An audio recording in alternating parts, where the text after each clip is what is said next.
Okay.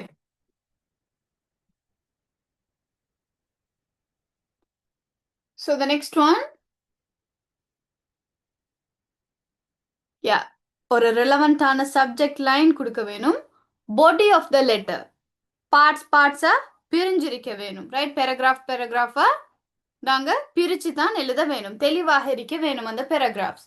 கம்ப்ளிமெண்டரி closing எந்த letter with professional closing. நாங்க வந்து ஒரு லெட்டரை முடிக்கும் போது அதை ப்ரொஃபஷனலாக தான் முடிக்க வேணும். You can use words such as sincerely, best regards or yours faithfully. Right, இந்த மாதிரி வேர்ட்ஸை போட்டு நாங்கள் லெட்டரை முடிக்கலாம். புள்ள நல்லா நோட் பண்ணுங்க. இந்த யுஎஸ்ன்னு போது இன்னைக்கு நாங்கள் எஃபோஸ்ட்ரஃபி போட மாட்டோம். ரைட், யுஎஸ் இந்த மாதிரி தான் எழுத வேணும். Yours faithfully for closing statements. After that add your name, job title and signature. அதுக்கு பின்னால உங்களுக்கு உங்களோட நேம், அதே போல உங்களோட பதவி, அதே போல உங்களோட சிக்னேச்சர்ஸை வைக்கலாம். இது கிளியரா? Yes, teacher. Okay fine. So கீழே பாருங்க, ஃபார்மல் லெட்டர் ஃபார்மட். ரைட், எந்த வகையில் நாங்கள் எழுத வேணும்னு சொல்லி சொல்கிறாங்க. ஃபர்ஸ்ட்டுக்கு நாங்கள் அதில் அமைப்பு சென்டர்ஸ் நேம் முதலாவது வரும். அதுக்கு கீழே சென்டர்ஸ் அட்ரஸ், அனுப்புவோரோட அட்ரஸை நாங்கள் எழுத வேணும். அதுக்கு கீழே ரெசிபியன்ஸ் நேம், அதை பெற்றுக்கொள்றவரோட பெயர், அவரோட ஜாப் டைட்டில், அவர் என்ன பதவியில் இருக்காரு. பொதுவாக நாங்கள் ஃபார்மல் லெட்டர்ன்னும் போது ஏதாவது ஒரு நிறுவனத்தில் உள்ள இல்லாட்டி ஏதாவது ஒரு பதவியில் உள்ளவருக்கு தான் நாங்கள் எழுதுவோம். அப்போ அவரோட ஜாப் டைட்டிலை கொடுக்க வேணும். ரெசிபியன்ஸ் அட்ரஸ், அவரோட அட்ரஸை கொடுக்க வேணும்.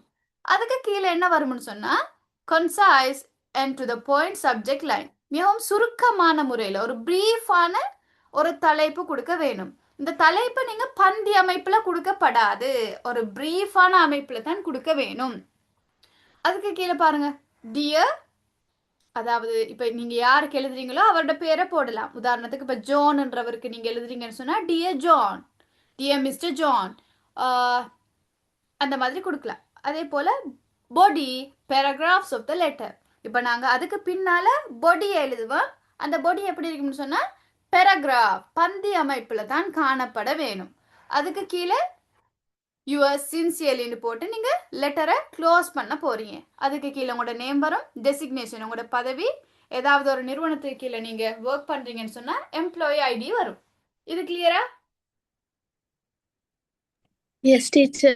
ஓகே, இது எழுதி கொள்ளுங்க பார்ப்போம். ஃபார்மல் லெட்டர் ஃபார்மட்னு சொல்லி போட்டு எழுதி கொள்ளுங்க.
Finish, teacher. Okay, fine.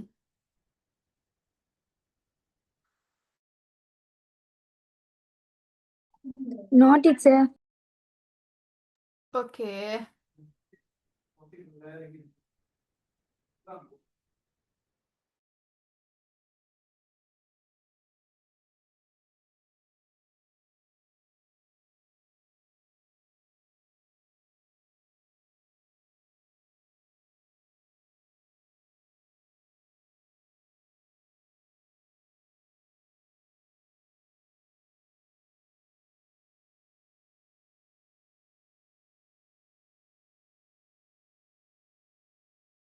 Finish teacher.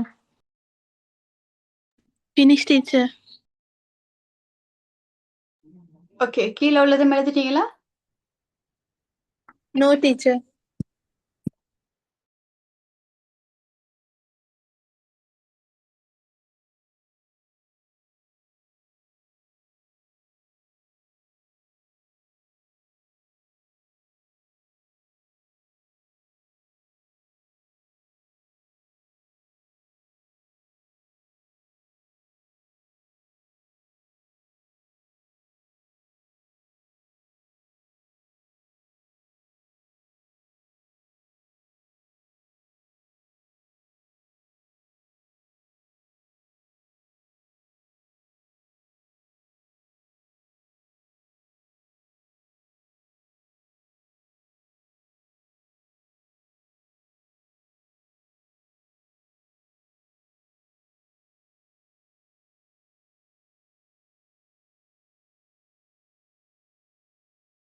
Finish teacher. Okay, so கீழே பாருங்க, formal No letter. teacher. Okay okay,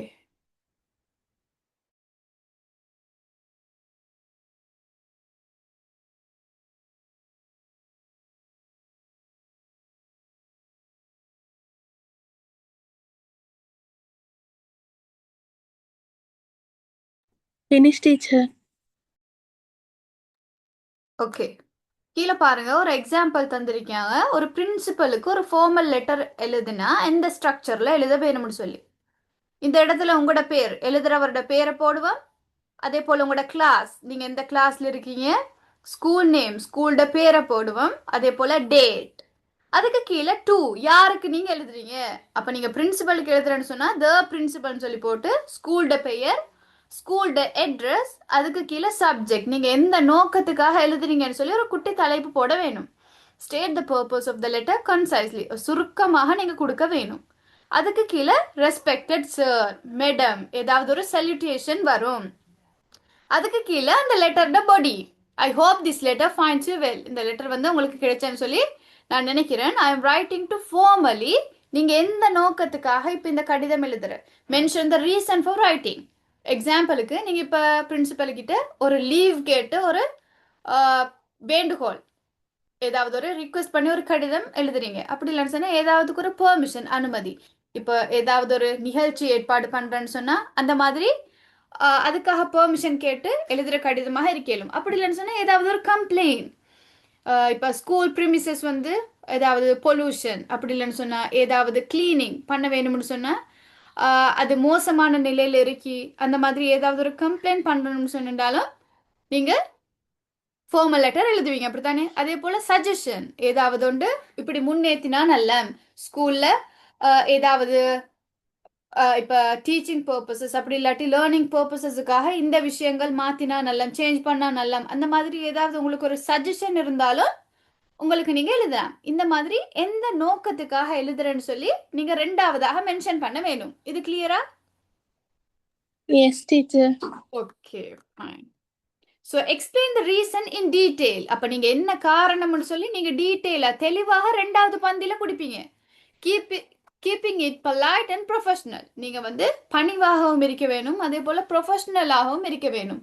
provide any necessary detail or context such as dates, events or supporting reasons. இப்போ ஏதாவது ஒன்றுக்கு நீங்கள் அவர்கிட்ட பெர்மிஷன் கேட்குறீங்கன்னு சொன்னால் அந்த நிகழ்வை பற்றி நீங்கள் ஃபுல் டீட்டெயில் கொடுக்க வேணும். என்னென்ன நிகழ்ச்சி நடக்க இருக்கி, அது எந்த டேட்டில் நடக்க இருக்கி, என்ன காரணம், இந்த மாதிரி எல்லா விஷயத்தையும் டீட்டெயில்டாக அவருக்கு எக்ஸ்பிளைன் பண்ண வேணும். அதுக்கு கீழே ஐ kindly request you to consider my request, அதாவது அவர் எங்கட லெட்டரை வந்து எக்ஸெப்ட் பண்ணக்கூடிய மாதிரிக்கு கீழே ஏதாவது ஒரு லைனை நாங்கள் எட் பண்ணுறது. அப்போ அந்த லெட்டர் வந்து கொஞ்சம் அப்படி எக்ஸெப்ட் பண்ணிக்கொள்ளக்கூடிய மாதிரிக்கு இருக்கும். அண்ட் கிராண்ட் யூர் அப்ரூவல், நீங்கள் வந்து இதை ஏற்றுக்கொள்ளுவீங்கன்னு சொல்லி, அப்படின்னு சொன்னால் நீங்கள் இதை கன்சிடர் பண்ணுவீங்கன்னு சொல்லி நாங்கள் நினைக்கிறோம், அப்படி அந்த மாதிரி ஏதாவது ஒன்றை இன்க்ளூட் பண்ணுவோம். I shall be highly obliged for your support and cooperation, நீங்கள் வந்து உங்களோட சப்போர்ட்டையும் கோஆபரேஷனையும் நான் பெரிதும் ரெஸ்பெக்ட் பண்ணுறேன், அந்த மாதிரி கொடுக்கலாம். Thank you for your time and consideration, கடைசிக்கு தேங்க்யூன்னு சொல்லி போட்டு நீங்கள் லெட்டரை முடிக்கிறீங்க. ஸோ யுவர் சின்சியர்லி, உங்களுக்கு நம்பிக்கைக்குரிய, அப்படி இல்லைன்னு சொன்னால் பெஸ்ட் ரிகார்ட்ஸ் ஏதாவது ஒன்று போட்டு நீங்கள் உங்களோட நேமையும் அதே போல் உங்களோட ரோல் நம்பர், உங்களோட இண்டெக்ஸ் நம்பர், அந்த மாதிரி ஏதாவது ஒன்றையும் இன்க்ளூட் பண்ணுவீங்க. இது கிளியரா? Yes, teacher. ஓகே, இதில் ஏதாவது டவுட்ஸ் இருக்கே? இதை எழுதி கொள்ளணுமா? தேவையில்லை teacher. Okay okay fine. So next one, ஒரு ஃபார்மல் எப்பாலஜி லெட்டர். இதுவும் அதே மாதிரி தான் புள்ளிகள், மேலே உள்ள விஷயம் எல்லாம் அதே மாதிரி வரும். நீங்கள் யாருக்கு எழுதுறீங்களோ அந்த விஷயம். இப்போ ஏதாவது ஒரு நிறுவனத்துக்கு எழுதுறேன்னு சொன்னால் அந்த ரெசிபியன்ட் கீழே அந்த நிறுவனத்தோட பேரை எழுத வேணும், அந்த நிறுவனத்தோட அட்ரஸ். அதே போல் நீங்கள் எதுக்காக மன்னிப்பு கோர்றீங்கன்னு சொல்லி அந்த இடத்துல சப்ஜெக்டை கொடுக்க வேணும். கீழே டியர் ரெசிபியன்ட்னு சொல்லி போட்டு I am writing this letter to extend my sincere apologies. நான் வந்து எங்கள்ட உண்மையான ஒரு மன்னிப்பை கேட்கறதுக்காகத்தான் இந்த கடிதத்தை எழுதுறேன். அதோட நீங்க மென்ஷன் பண்ண வேணும் அந்த காரணம் என்னது, நீங்க எதுக்காக மன்னிப்பு கேட்கறேன்னு சொல்லியும் நீங்க ஸ்டார்டிங்லயே மென்ஷன் பண்ண வேணும். Right? Okay, teacher. Okay, I completely understand the impact my actions may have had on. நீங்க உங்களால என்ன தவறு நடந்துச்சு, அதால என்ன மாதிரி விளைவுகள் உங்களுக்கு நேர்ந்திருக்கும், அந்த மாதிரி விஷயத்தையும் நீங்க இதுக்குள்ள இன்க்ளூட் பண்ண வேணும். Right? Right about the loss of the feelings of the concern person. அப்போ அந்த ஆளுக்கு உங்களால என்ன மாதிரியான ஒரு ஃபீலிங் ஏற்பட்டு இருக்கும்னு சொல்லி நீங்க அதை மென்ஷன் பண்ணி மன்னிப்பு கேட்க வேணும். Kindly know that it was not intentional and I deeply regret the inconvenience caused. அதாவது நீங்க அதோட மென்ஷன் பண்ண வேணும் என்னன்னு சொன்னா, இப்போ ஏதாவது ஒரு தவறு நடந்திருந்தா அதை நான் வேணும்னு செய்ய இல்லை, தவறுதலாகத்தான் நடந்தேன்னு சொல்லி மென்ஷன் பண்றது. அதே போல டீப்லி ரிக்ரெட், அதுக்காக மிகவும் டீப்பாக நான் வருந்துறேன் என்று சொல்றதையும் அதை இன்க்ளூட் பண்ணிக்கொள்ள வேணும். I ensure taking accurate steps to avoid the recurrence of such incidents in the future. அதே போல நீங்க வந்து ஒரு ப்ராமிஸ், அவருக்கு வந்து ஒரு வாக்குறுதி கொடுப்பீங்க, இனி வரும் காலங்கள்ல ஃபியூச்சர்ல இந்த மாதிரி ஒரு விஷயம் திரும்ப நடக்காதுன்ற ஒரு ப்ராமிஸையும் நீங்க உங்களோட லெட்டர்ல மென்ஷன் பண்ண வேணும். I will take care of the mention the steps that you will take to avoid the mistake. நீங்க வந்து என்ன மாதிரி ஸ்டெப்ஸை நீங்க எடுக்க போறீங்க ஃபியூச்சர்ல, அந்த மாதிரி தவறு நடக்காம இருக்கிறேன்னு சொல்லி அந்த விஷயங்களையும் நீங்க மென்ஷன் பண்ண வேணும். Kindly accept my apology. Your understanding in this regard will be of high value to me. I hope we keep the positive relationship intact. Right? Okay. அதுக்கு கீழே அவர் திரும்பவும் அவரோட apology-யை emphasize பண்ணிருக்காரு பாருங்க. Once again, I apologize for the inconvenience and am dedicated to rebuilding the trust. அப்போ ஏதாவது ஒரு நிறுவனத்தால் இந்த தவறு நடந்திருந்தா உங்களோட நம்பிக்கையை திரும்ப கட்டி எழுப்புறதுக்கு நாங்க அதுல முயற்சி செய்வோம், ஈடுபடுவோம்னு சொல்லி முடிச்சிருக்காங்க. இது கிளியரா? Yes, teacher. Okay fine. So next one, ஒரு இன்விடேஷன் லெட்டர். யாராவது ஒரு சீஃப் கெஸ்ட் அப்படின்னு சொன்னால், ஒரு முக்கியமான ஒரு நபருக்கு நாங்கள் இன்விடேஷன் ஒன்று கொடுக்கணும்னு சொன்னால் அந்த லெட்டர் எந்த மாதிரி இருக்க வேணும்னு சொல்லி சொல்றது. Okay,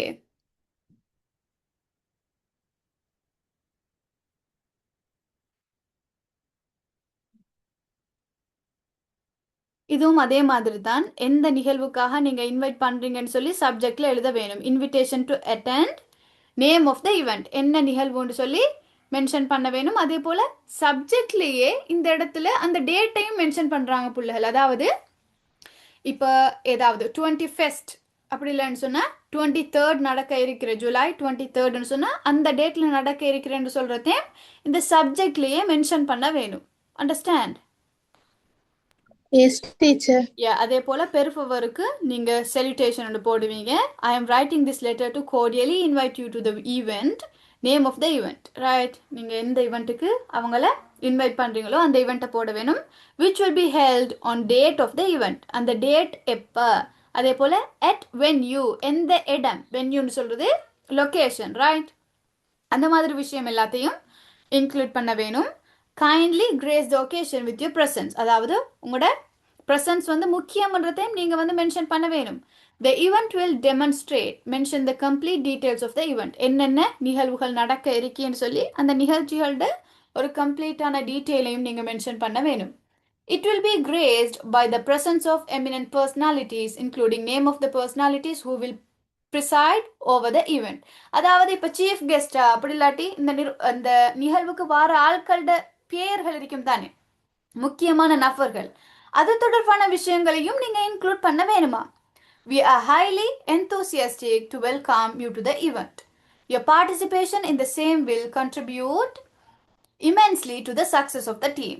Right? அதாவது அவரை இன்னும் அந்த இவெண்ட்ல பங்கு பற்றுறதுக்கு நாங்க மோட்டிவேட் பண்ற மாதிரி சில லைன்ஸை இன்க்ளூட் பண்றது. If you have any further queries about the event, please do not hesitate to contact. அதாவது இந்த நிகழ்வு தொடர்பாக உங்களுக்கு மேலும் ஏதாவது டவுட்கள், கொஸ்டின்ஸ் இருக்குன்னு சொன்னா நீங்க அதுக்கும் தயங்காம கண்டெக்ட் பண்ண சொல்லி ஏதாவது ஒரு கண்டெக்ட் நம்பர், அப்படி இல்லைன்னு சொன்னா இமெயில் ஐடி, அந்த மாதிரி விஷயங்களையும் இன்க்ளூட் பண்றது. இது கிளியரா?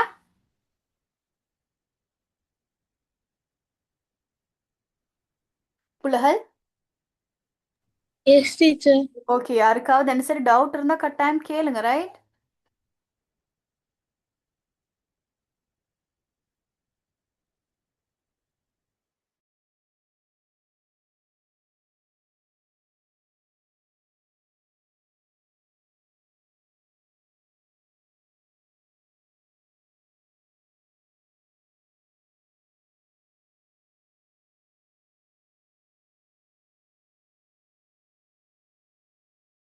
ஓகே, அடுத்தது வந்து பாருங்க பிள்ளைகள், ஒரு கவர் லெட்டர். நான் சொன்னேன் தானே உங்களுக்கு ஆல்ரெடி, ஏதாவது ஒரு ஜாப்புக்கு நீங்க அப்ளை பண்றேன்னு சொன்னா உங்களை பத்தி ஒரு இன்ட்ரடக்ஷன் உள்ளடக்குற மாதிரி, அதாவது நீங்க என்ன படிச்சிருக்கிற, உங்களோட பெயர், அதே போல உங்களுக்கு ஜாப் எக்ஸ்பீரியன்சஸ் ஏதாவது இருக்கா, அந்த மாதிரி விஷயங்களை எல்லாம் உள்ளடக்கின வகையில நீங்க ஏதாவது ஒரு ஜாப்புக்கு நீங்க அப்ளை பண்ற அந்த நிறுவனத்துக்கு, ரைட், உங்களை இன்டர்வியூ பண்றாக்களுக்கு ஒரு கவர் லெட்டர் கொடுப்பீங்க. அதுக்கு தான் நாங்க சொல்றேன்னா, சொல்லுங்க Baba.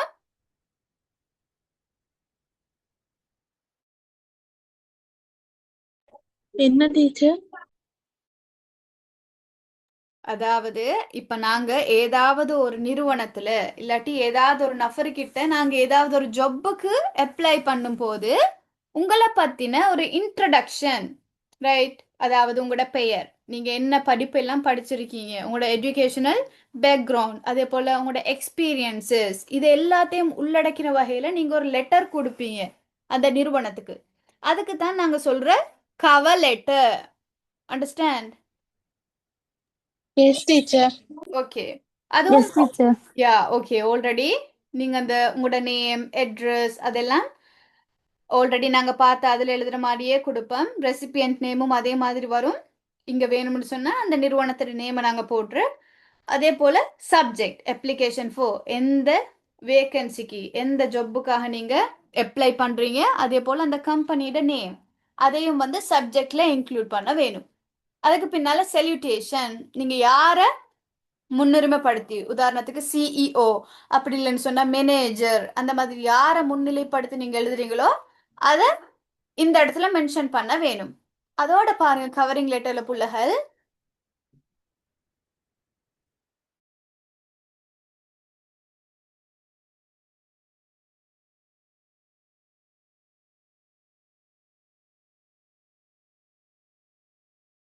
Okay, I am writing this letter to express my keen interest in the job. அதாவது அந்த ஜாப்ல இப்ப ஏதாவது ஒரு ஜாப் வேகன்சி போட்டிருந்தேன்னு சொன்னா எந்த Teacher, we job. can't hear you. Okay, N voice break ஆகுதா? No, okay, teacher. ஓகே, அதாவது எந்த ஜாப்புக்காக நீங்க அப்ளை பண்றீங்க, எந்த ஜாப் மேல உங்களுக்கு இன்ட்ரெஸ்ட் இருக்குன்னு சொல்லி நீங்க மென்ஷன் பண்ண போறீங்க. அதே போல எந்த கம்பெனி, அந்த கம்பெனியோட நேமையும் நீங்க இன்க்ளூட் பண்ண வேணும். I learned about this position through an advertisement on the specified ஏதாவது ஒரு ஜாப் போர்ட்டல். அதாவது இப்ப நீங்க அந்த ஏதாவது ஒரு நிறுவனத்துல நீங்க ஒரு ஜாப்புக்கு அப்ளை பண்ணும் போது அந்த நிறுவனத்தால வழங்கப்பட்ட அட்வர்டைஸ்மெண்ட், அவங்களோட வேகன்சி எந்த போர்ட்டல்ல போட்டிருந்து, உதாரணத்துக்கு இப்போ ஃபேஸ்புக்கில் ஒரு அட்வர்டைஸ்மெண்ட், அப்படி இல்லைன்னு சொன்னால் லிங்க்டின், அந்த மாதிரி ஏதாவது ஒன்றில் போட்டிருக்கும். அப்போ எதில் பார்த்தேன்னு சொல்லி நீங்கள் மென்ஷன் பண்ண வேணும். அவங்களோட ஜாப் வேகன்சியை எந்த இதில் பார்த்தேன்னு சொல்லி மென்ஷன் பண்ண வேணும். I have completed my bachelors in subject name from the university. அதாவது இப்போ நீங்கள் சொல்ல போகிறது நீங்கள் எது வரைக்கும் படிச்சிருக்கி, நீங்கள் பிஏ செஞ்சிருக்கா, எம்ஏ செஞ்சிருக்கா, அதே போல் எந்த யூனிவர்சிட்டியில் நீங்கள் அந்த எம்ஏ பிஏ செஞ்சீங்க, அந்த மாதிரி விஷயம் எல்லாத்தையும் இன்க்ளூட் பண்ண வேணும். Clear? Yes, teacher, clear. Yeah. Yes, I have teacher. also gained X years of experience. இந்த எக்ஸ் இயர்ஸ்ன்னு சொல்கிறது நீங்கள் எத்தனை வருஷம் உங்களுக்கு அந்த ஏதாவது ஒரு ஜாப்ல எக்ஸ்பீரியன்ஸ் இருக்கோ அதை நீங்கள் மென்ஷன் பண்ண வேணும். இங்கே நீங்கள் 10 years ஆஃப் எக்ஸ்பீரியன்ஸ்னு போடலாம், இல்லாட்டி 5 years ஆஃப் எக்ஸ்பீரியன்ஸ்னு போடலாம். இந்த ஒரு ரெஸ்பெக்டிவ் ஒரு ஸ்பெசிஃபிக் ஃபீல்டில் ஏதாவது ஒரு துறையில் உங்களுக்கு எவ்வளோ காலம் அனுபவம் இருக்கேன்னு சொல்லி அதையும் மென்ஷன் பண்ணுறது. I am confident that my skills and experience align with the role and I will be able to contribute to the success of the team. அதோட என்ன சொல்வீங்கன்னு சொன்னா, என் ஸ்கில்ஸ், என் திறமைகள், அதே போல் என் எக்ஸ்பீரியன்ஸ், என் அனுபவங்கள் வந்து இப்போ அவங்க தந்திருக்கிற அவங்க ஏதாவது ஒரு தொழில் வேகன்சி தந்திருந்தா அதோட இது வந்து மெச்சாகி போகும், ரைட்? அதோட அலைன் ஆகும்னு சொல்லி சொல்ல வேணும். அதே போல் அந்த டீமுடைய சக்ஸஸுக்கு என் ஸ்கில்ஸும் என் எக்ஸ்பீரியன்ஸும் மிச்சம் ஹெல்ப்ஃபுல்லாக இருக்கும், கண்ட்ரிபியூட் பண்ணும். அந்த மாதிரி விஷயங்கள் இன்க்ளூட் பண்ணும் போது நீங்கள் அந்த ரோலுக்காக அந்த வேக்கண்ட்டுக்காக நீங்கள் செலக்ட் ஆகிறதுக்கான சான்சஸ் வந்து கூடியாக இருக்கும், right? I have gained proficiency in the mentioned relevant skills as needed for this role. அதாவது இப்போ ஏதாவது ஒரு தொழிலுக்கு நீங்கள் அப்ளை பண்ணும் போது அந்த தொழிலில் நீங்கள் முக்கியமாக கருதுகிற சில ப்ரொஃபிஷியன்சி, உதாரணத்துக்கு இப்போ சில ஜாப் வேகன்சியில் நீங்கள் இங்கிலீஷை வந்து ஃப்ளூவண்ட்டாக பேசணும்னு எதிர்பார்ப்பாங்க. அப்படி இல்லைன்னு சொன்னால் உங்களோட நேட்டிவ் லாங்குவேஜ் தாய்மொழி அதை ஃப்ளூவண்ட்டாக பேசணும்னு எதிர்பார்ப்பாங்க. அப்படி இல்லைன்னு சொன்னால் கம்யூனிகேஷன் ஸ்கில்ஸ் இல்லாட்டி ஐடி ரிலேட்டட் ப்ரொஃபிஷியன்சிஸ், இந்த மாதிரி விஷயங்கள் எல்லாம் எதிர்பார்ப்பாங்க. அப்போ உங்கள்கிட்ட இருக்கிற அந்த சிறந்த ஸ்கில்ஸையும் வந்து நீங்கள் மென்ஷன் பண்ண வேணும். நீங்கள் நல்லா உங்களுக்கு இன்டர்பர்சனல் ஸ்கில்ஸ், அதே போல் ஏதாவது ஐடி ரிலேட்டடான ஸ்கில்ஸ், ப்ராப்ளம் சால்விங் ஸ்கில்ஸ், இந்த மாதிரி ஏதாவது இருந்தால் நீங்கள் அதையும் மென்ஷன் பண்ணலாம். In my current role, I have worked on name of the projects which has helped me further hone and develop my technical skills in this domain. அதாவது நீங்கள் இப்போ வேலை செஞ்சுருக்கிற, அதாவது நீங்கள் ஆல்ரெடி வேலை செஞ்சு கொண்டிருந்த கம்பெனியில் உங்களோட ரோல் நீங்கள் எதுவாக இருந்தீங்க, நீங்கள் எந்த மாதிரியான பங்களிப்பு எல்லாம் அந்த கம்பெனிக்கு செஞ்சீங்கன்னு சொல்கிறதெல்லாம் இன்க்ளூட் பண்ணலாம். I am particularly attracted to mention about the special skill or role which align with my work ethic. Okay, அது கீழே தந்திருக்கிறதும் அதே மாதிரியான விஷயங்கள் தான் புலகள். Yeah. I am enthusiastic to be a part of the team. Enclosing my resume along with a letter for your reference. It provides complete details about background and qualification. அவங்களோட background, அதாவது இந்த லெட்டரை கொடுக்குறவரோட பேக்ரவுண்ட், அதே போல் அவரோட தகுதிகள் குவாலிஃபிகேஷனை வந்து ஃபுல்லாக include பண்ண மாதிரி தான் இந்த கவரிங் லெட்டர் இருக்கும். I am looking forward to the opportunity to discuss how my experiences and qualifications can help contribute to the success of your organization. அப்போ உங்களோட என் எக்ஸ்பீரியன்ஸ் அதே போல் என் தகுதிகள் வந்து உங்களோட கம்பெனியோட சக்ஸஸுக்கு வந்து கண்ட்ரிபியூட் பண்ணும்ன்றதை கான்ஃபிடென்ட்டாக நீங்கள் வந்து மென்ஷன் பண்ணிக்க வேணும். To discuss the position further please do not hesitate to contact me. அப்படி ஏதாவது உங்களுக்கு என்னோட ஓகே பிரேக் ஆகுதா இல்லாட்டி என்ன மாதிரி? பிரேக் ஆயிடுச்சு. ஓகே, இப்போ கிளியரா கேக்குதா? S teacher. ஓகே, அதாவது இப்போ அந்த நிறுவனத்தால மேலும் நீங்க உங்களுக்கு ஏதாவது என்னைய பத்தி தெரிஞ்சுக்கொள்ள வேணும்னு சொன்னா, ஏதாவது டவுட் இருந்தேன்னு சொன்னா நீங்க தயங்காம கான்டாக்ட் பண்ண வேணும்ன்றதையும் நாங்க இன்க்ளூட் பண்ணிட்டு லெட்டரை முடிச்சோம்னு சொன்னா சரி. Understand? Yes teacher. Okay fine. So இந்த ஃபார்மல் தேங்க்யூ லெட்டர் அதுவும் அதே மாதிரி தான், அது பெருசா யோசிக்க தேவையில்லை. கம்ப்ளைண்ட் லெட்டரும் அந்த மாதிரி தான். நீங்க இந்த இடத்துல அதாவது சப்ஜெக்ட் என்னதை பத்தி கம்ப்ளைண்ட் பண்ண போறீங்கன்னு சொல்லி மென்ஷன் பண்ண வேணும். என்னென்ன விஷயங்கள் நடந்துச்சு, ஏன் நீங்க கம்ப்ளைண்ட் பண்றீங்க, அப்படி நீங்க அதுக்கான ஒரு ஆக்ஷன் ஒன்று எடுக்கலன்னு சொன்னா என்ன மாதிரியான விளைவுகள் ஏற்படும்ன்றது எல்லாம் நீங்க அந்த லெட்டர்ல இன்க்ளூட் பண்ண வேணும். அதே போல கடைசியா முடிக்கும் போது நீங்க ஐ am dedicated to finding solutions that can be beneficial for both of us. அப்போ இந்த பிரச்சனையில் எங்கட ரெண்டு தரப்பினருக்கும் பெனிஃபிஷியலாக இருக்குமாறு அந்த சொல்யூஷன்ஸ் முடிவுகள் வரும்னு சொல்லி எதிர்பார்க்குறோம்ன்ற விஷயத்தையும் இன்க்ளூட் பண்ண வேணும். ரைட்? உங்களோட அட்டென்ஷனுக்கு தேங்க்யூன்னு சொல்லி முடிச்சிட்டிங்கன்னு சொன்னால் சரி. அண்டர்ஸ்டாண்ட்? Yes, teacher. ஓகே, எல்லாருக்கும் கிளியரா இல்லாட்டி ஏதாவது டவுட்ஸ் இருக்கா? Clear, teacher. Okay okay fine. So இப்போ நாங்கள் இந்த ஃபார்மல் லெட்டர் எழுதுறதுக்குரிய முக்கியத்துவங்கள் இம்பார்ட்டன்ஸை பார்ப்போம். இப்போ நாங்கள் ஒரு ஃபார்மல் லெட்டர் எழுதுறதால ஒரு லீகலான சட்ட ரீதியான ஒரு வெலிடிட்டியை தரும். அதாவது இப்போ it is important document in agreements and discussions. யாராவது ஒருத்தர் ஒரு அக்ரிமெண்ட் அப்படி இல்லைன்னு சொன்னால் ஒரு டிஸ்கஷனில் ஒரு லெட்டர், ஒரு ஃபார்மலான லெட்டரை வழங்கும் போது அது எப்போவுமே சட்ட ரீதியான ஒரு ஆவணமாக இருக்கும், தொடர்ந்தும் இருக்கும். அவருக்கு நீங்கள் இப்போ ஒரு லெட்டரை கொடுத்தீங்கன்னு சொன்னால் அப்படி ஒரு லெட்டர் தர இல்லைன்னு சொல்லி சொல்ல இயலாது.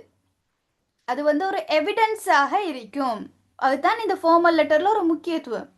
அதே போல் ரெக்கார்ட் கீப்பிங், அந்த ரெக்கார்ட்ஸை வந்து மெயின்டைன் பண்ணுறதுக்கும் இந்த ஃபார்மல் லெட்டர்ஸ் ஹெல்ப் பண்ணும். அதே போல் ஒஃபிஷியல் டாக்குமெண்டேஷன், அது ஒரு ஆஃபீஸில் ஒரு டாக்குமெண்ட்டாக பேணி பாதுகாக்கிறதுக்கும் இந்த ஃபார்மல் லெட்டர்ஸ் வந்து ஒரு முக்கியத்துவம் வாய்ந்ததாக இருக்கும். இது கிளியரா? Yes, teacher. ஓகே, இதெல்லாம் நாங்கள் மேலே பார்த்ததே தான். அதாவது formal letter clear and concise, தெளிவாகவும் இருக்க வேணும், அதே போல் சுருக்கமானதாகவும் இருக்க வேணும். Follow the format. இப்போ நான் மேலே சொன்னேன் தான் ஒரு ஃபார்மட், அதை ஃபார்மட்டை ஃபாலோ பண்ணக்கூடியதாக இருக்க வேணும். ரைட் டோன், அதாவது ப்ரொஃபஷ்னல் டோனில் இருக்க வேணும். ஃப்ரெண்டுக்கு எழுதுகிற மாதிரி நாங்கள் ஹாய் என்று சொல்லியோ ஹவ் ஆர் யூ அந்த மாதிரி விஷயங்கள் எல்லாம் இன்க்ளூட் பண்ணுறது இல்லை. Do formatting. ஓகே, அதாவது டூ ஃபார்மட்டிங்னு சொல்கிறது நாங்கள் இந்த டைப் பண்ணி எல்லாம் கடிதங்கள் வழங்கும் போது அந்த லெட்டர், அந்த சொற்களுக்கு இடையிலான ஸ்பேசிங், இடைவெளி, அதே போல் ஒரே ஃபொண்ட்டை பயன்படுத்துறது, ஒரே எழுத்தமைப்பு, அந்த இந்த மார்ஜின்ஸ் இருக்குதானே, அதுகள் எல்லாத்தையும் வந்து கன்சிடர் பண்ண வேணும் பிரிண்ட் பண்ணி நாங்கள் வழங்கும் போது. ரைட்? இது விளங்கிட்டா? Yes, teacher. அதே Yes, போல teacher. நாங்கள் இந்த ஃபார்மல் லெட்டர் ரைட்டிங்ல தவிர்த்து கொள்ள வேண்டிய விஷயங்கள், அவாய்ட் ரைட்டிங் ஸ்டோரிஸ். நாங்கள் கதையாக எழுதுறது இல்லை. ரைட்? சரியான பாயிண்ட்டுக்கு பெய்த்துற வேணும். அவாய்ட் யூஸிங் கம்ப்ளெக்ஸ் லாங்குவேஜ், மிகவும் சிக்கலான மொழிநடையை நாங்கள் யூஸ் பண்ணக்கூடாது. அவாய்ட் யூஸிங் அப்ரிவியேஷன்ஸ், அதாவது ஷார்ட் ஃபார்முகள், அப்படி இல்லைன்னு சொன்னால் எக்ரோனிம்ஸ். இப்போ நாசா அந்த மாதிரி ஏதாவது ஷார்ட் ஃபார்ம் அப்ரிவியேஷன் எல்லாம் நாங்கள் யூஸ் பண்ணக்கூடாது. அவாய்ட் எக்ஸசிவ் பர்சனல் டீட்டெயில்ஸ், உங்களை பற்றின உங்களோட பர்சனல் டீட்டெயில்ஸை வந்து அதிகமாக கொடுக்கவும் கூடாது. அவங்க கேட்டிருக்கிற விஷயங்களை மட்டும் தான் இன்க்ளூட் பண்ண வேணும். ரைட்? இது கிளியரா? Yes, teacher. Okay fine. So formal letter எல்லாருக்கும் கிளியரா? Yes, teacher. அடுத்தது பாருங்க, இன்ஃபார்மல் லெட்டர். அதாவது நீங்க ஃப்ரெண்டுக்காக அப்படி இல்லைன்னா ஒரு ஃபேமிலி மெம்பருக்காக எழுதுற லெட்டர் என்ன மாதிரி இருக்கணும்னு சொல்லி பார்ப்போம். Informal letter format. There is no standard format for informal letter writing. அதாவது இப்போ நாங்கள் மேலே பார்த்த மாதிரி ஃபார்மல் லெட்டருக்கு இருந்த மாதிரி ஒரு குறிப்பிட்ட ஒரு ஃபார்மட்டில் தான் இந்த இன்ஃபார்மல் லெட்டர் எழுதணும்னு சொல்லி இல்லை. Right? In general, it is written in a casual tone and it is not make complaint or inquiry. அதாவது நாங்கள் ஒரு கேஷுவலான டோனில் தான் எழுதுவோம். அதாவது ஒரு கம்ப்ளைண்ட் சொல்கிற மாதிரியோ இல்லாட்டி கேள்வி கேட்குற மாதிரியோ இல்லாமல் ஒரு கேஷுவல் டோனில் இந்த லெட்டர்ஸ் இருக்கும். However, you need to keep certain points in mind while drafting an informal letter and the most common ones are given here. ஆனண்டு சொன்னாலும் நீங்கள் வந்து ஒரு இன்ஃபார்மல் லெட்டர் எழுதும் போது சில விஷயங்களை வந்து கவனத்தில் கொள்ள வேண்டும். அதில் ஃபர்ஸ்ட் ஒன் அட்ரஸ். ரைட்? எல்லா கடிதத்துலேயும் நீங்கள் அட்ரஸை வந்து மென்ஷன் பண்ண வேணும். அதே போல் டேட்டை மென்ஷன் பண்ண வேணும், திகதி. க்ரீட்டிங், ஏதாவது ஹாய் ஹலோ அந்த மாதிரி க்ரீட்டிங். அதே போல் இன்ட்ரடக்ஷன் பேராகிராஃப், நீங்கள் எந்த நோக்கத்துக்காக இந்த கடிதத்தை எழுதுறேன்னு சொல்லி ஒரு இன்ட்ரடக்ஷன், அறிமுகத்தை வந்து நீங்கள் கொடுக்கலாம். அதே போல் பாடி ஆஃப் த லெட்டர், எல்லா கடிதத்துக்குமே இந்த பாடி கட்டாயம். ரைட்? எந்த பர்பஸ், எந்த நோக்கத்துக்காக நீங்கள் கடிதம் எழுதுறேன்னு சொல்கிறது விளங்க வேணும். அதே போல கன்க்ளூஷன் முடிவுரை, அதே போல சிக்னேச்சர், உங்களோட சிக்னேச்சரும் இன்க்ளூட் பண்ண வேணும். ரைட், இது கிளியரா? Yes, teacher. யா. ஓகே, எனக்கு இப்ப சொல்லுங்க பாப்போம், ஃபார்மல் லெட்டருக்கும் இன்ஃபார்மல் லெட்டருக்கும் இடையிலான ஒரு முக்கியமான வித்தியாசம் என்னது?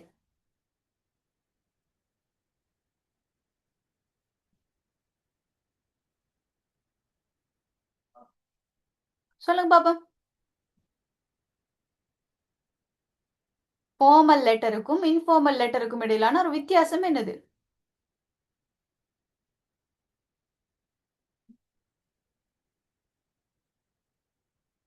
Tell me.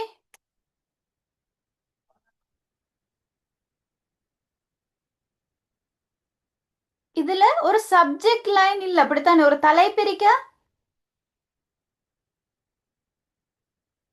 சொல்லுங்க பாப்பா. Speak up. புலேல்.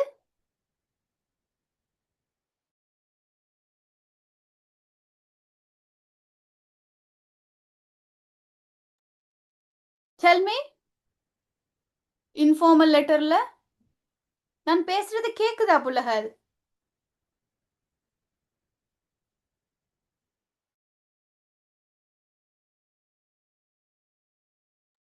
Can you all hear me? Okay, fine. So informal letter the format பாருங்க. Address of the sender. Teacher, we can't hear you.